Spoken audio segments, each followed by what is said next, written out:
मयूरभंज जिला बेतनाटीर गिरीश चंद्र मुर्मू नवगठित केन्द्रशासित अंचल जम्मू काश्मीर प्रथम उपराज्यपाल भाव नियुक्त होइछन्ति।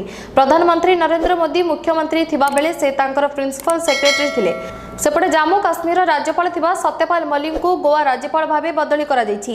सेपरि नवगठित लद्दाख केन्द्र शासित अंचल उपराज्यपाल भाव राधाकृष्ण माथुर को नियुक्त मिलिथिला। मो नाम अछि पार्वती मुर्मू। आपण गिरीश सारंकर कोन मो पुओ गिरीश होछि मो बड़ पुओ। ए सी आज एते बड़ पदवी पाइले आपण केते खुशी कोन? मो बहुत खुशी। मो नाम होछि मनोज कुमार मुर्मू।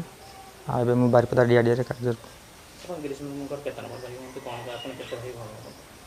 हमें 6 भाई 2 भौणी आ मु सब सान। जे प्रथम गिरीश मुर्मू को एते बड़ पदवी मिला तो कोन कोन? ऐसे तो शुणी बहुत खुशी लगुच सरकार तांको एत बड़ पदवी नियुक्ति देइछंती से शुणिकी बहुत खुशी आउ से जो दायित्व तांको देइछंती सेटा निहाती निश्चित भाव से भल भाव से टोल पारे बोली आशा।